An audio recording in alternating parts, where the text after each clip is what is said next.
નમસ્કાર દર્શક મિત્રો, હું છું આપણી સાથે રવિ સિંધા। જો પાણી મળે તો એ આપણા માટે જીવનનું અમૂલ્ય એક વસ્તુ કહેવાય, પણ જે શુદ્ધ અને ચોખ્ખું પાણી મળે તો પરશુરામ ભઠ્ઠા વિસ્તારમાં આવેલું નવી નગરી વિસ્તારમાં અત્યારે અમે પહોંચ્યા છે ને ત્યાં અહીંયા વિસ્તારમાં આપ જે દ્રશ્યમાં જોઈ શકો છો કે પાણીનો કકળાટ જોવા મળી રહ્યો છે। મારા સહયોગી સુરેશભાઈ આપણે જે દ્રશ્ય બતાવી રહ્યા છે કે તમામ જે મહિલાઓ છે તે અત્યારે હાથમાં માટલા લઈને અત્યારે તેઓ માંગ કરી રહ્યા છે કે અહીંયા વડોદરા મહાનગરપાલિકા દ્વારા શુદ્ધ પાણી અહીંયા પહોંચાડવામાં આવે। ઘણા સમયથી અહીંયા પીવાનું શુદ્ધ પાણી નથી આવતું, ઓછા પ્રેશરે પાણી આવે છે તેવી વાત છે તે તમામ લોકો કહી રહ્યા છે।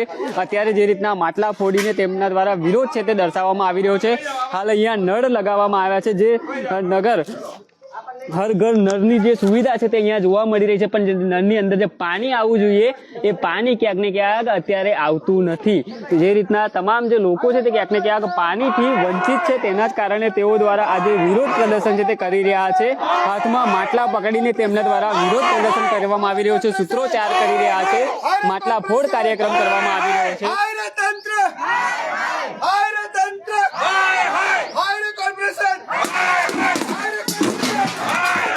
આ જે અહીંના સ્થાનિક લોકોનો રોષ છે તે જોવા મળી રહ્યો છે। તેમના દ્વારા જે રીતના પાણી આપોના નારા લગાવી રહ્યા છે। પરશુરામ ભઠ્ઠા વિસ્તારમાં આવેલું નવી નગરીના આ રહેવાસીઓ છે તેઓ અત્યારે મહાનગરપાલિકા પાસે પાણીની શુદ્ધ પીવાના પાણીની માંગ કરી રહ્યા છે। માટલા ફોડીને તેમના દ્વારા વિરોધ પ્રદર્શન છે તે કરવામાં આવી રહ્યું છે। તમામ જે મહિલાઓ છે તે અહીંયા વિરોધ કરી રહ્યા છે। પાણી નહીં તો વોટ નહીં ના નારા છે તે લગાવી રહ્યા છે। અમે હર ઘર નળ જે લગાવવામાં આવ્યા છે તેના પણ આપણે બતાવ્યા દ્રશ્ય કે અહીંયા નળ છે પણ નળની અંદર પાણી નથી આવતું। વિઠ્ઠલભાઈ આયરે છે, અહીંયા તમામ જે લોકો મહિલાઓ છે તેઓ પણ અહીંયા પહોંચ્યા છે, તેમની સાથે આપણે વાત કરીશું। જી બેન, કેટલા સમયથી પાણી નથી આવતું? 2 વર્ષ થયા ભાઈ। અચ્છા, તો પાણી વગર જ તો અમુક નળે આવે તો ભરી જાય ટીપું આટલું પડે, પછી બંધ થઈ જાય। નળ તો આવી જશે ઘરની આગળ, હા, નળ તો આયા છે ઘર, નળ તો આયા પણ પાણી આવવું જોઈએ બેટા।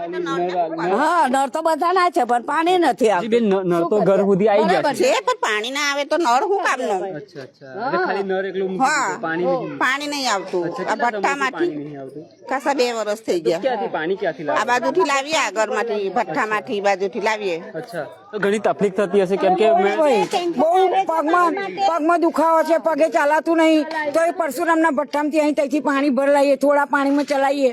છોકરાઓ મા બાપ કામ પર જાય છે, છોકરાઓને ભણવાની મોજવા દેતા કે પાણી ભરલાઓ જાઓ પહેલા, તો બિચારા છોકરાઓનું ભણવાનું બગડે છે। બોલો, કેટલી તકલીફ થાય પાણી? અહીંયા પાણીની तो बहुत तकलीफ है।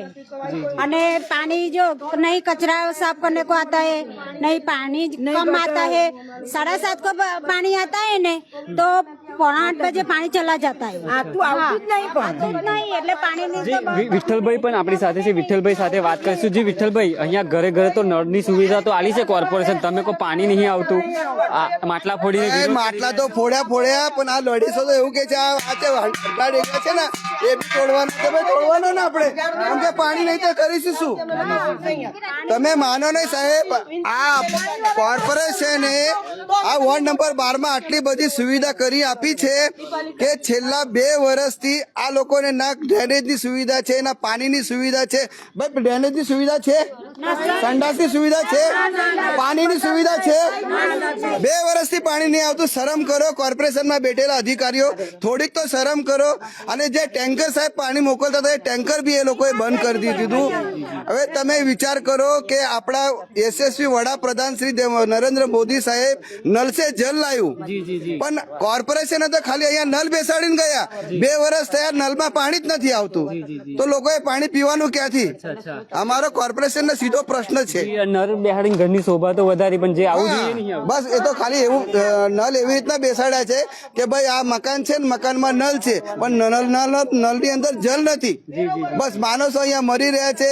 તમે મોટી મોટી વાતો કરો છો બેન, આપણી છોકરી દીકરીની વાતો કરો છો તમે કે સ્વચ્છ ભારત, તો અહીંના જે સ્થાનિક લોકો છે એ સ્વચ્છતા કરવા માટે તો વિશ્વામિત્રી નદીમાં જાય છે તો એ શાની સુવિધા એટલે કોર્પોરેશન આપણી તદ્દન નિષ્ફળ કોર્પોરેશન છે કોર્પોરેશનના ભરોસે આ લોકો તો બેઠા નથી તમે બેઠા છો કોર્પોરેશનના ભરોસે કેમ કે 2 વર્ષ થવા આયા એ લોકો તો કોઈ સુવિધા આપણાને આલતા નથી તો પછી તો આટલી મોંઘવારીમાં તમે આટલા મોંઘા માટલા ફોડી કાઢ્યા આજે અરે માટલાઓ લોકો હવે તો શું કહેવાનું આ અંદરની લેડીઝો તો બધા એવું કે છે કે ડેગડા ગાંડા ડેગડા જે પણ ગળા હોય એ બધા ફોડી નાખો કેમ કે પાણી જ નહીં તે વાસણ ઘરમાં મૂકીને શું કામનું આ ફોડવાથી લાગે છે વડોદરા મહાનગરપાલિકાનું તંત્ર જાગશે, અહીંયા તમારી વારે આવશે એવું?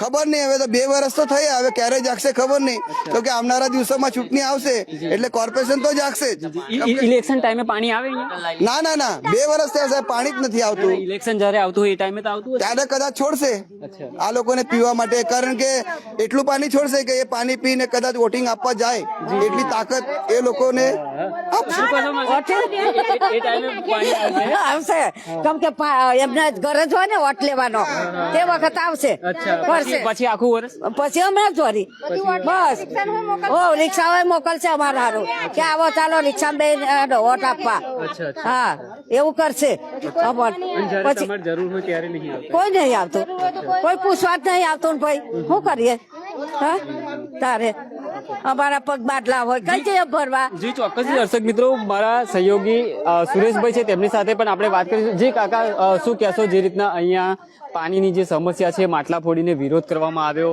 કેટલો સમયથી પાણી નહીં આવતું? ઘણા વખતથી અહીંયા પાણી નથી આવતું. કોર્પોરેશન સુસ્ત છે, એને કોઈ પડી જ નથી, કોઈ નિરાકરણ લાવવા નથી. ફક્ત ને ફક્ત રોડ રસ્તા બનાવીને પૈસા ખીચામાં નાખવાનો જે ભ્રષ્ટાચાર વધી ગયો છે, હવે આ લોકો સામે તમારે બળવો કરવો પડશે, નહીં તો કોઈ કામ નહીં થાય. જી ચોક્કસથી દર્શક મિત્રો, સુરેશભાઈને કહીશ કે મારી જોડે આવે ને અહીંયા જ હું આપને એક જોરદાર દ્રશ્ય બતાવીશ.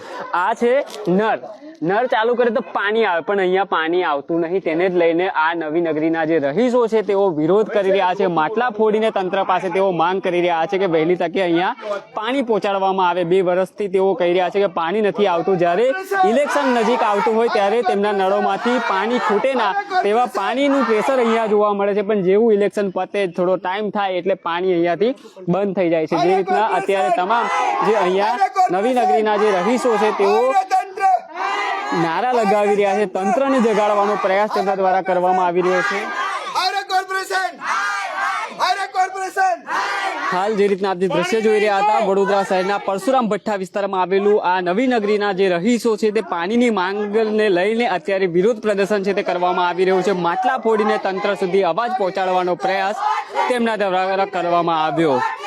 મારા સાથે લાઈવમાં આપ સૌ જોડાયા, તમામનો દિલથી આભાર. મારા સહયોગી સુરેશ રાજપૂત સાથે હું રવિ સિંધાસ, સ્પાર્ક ટુડે ન્યૂઝ, વડોદરા.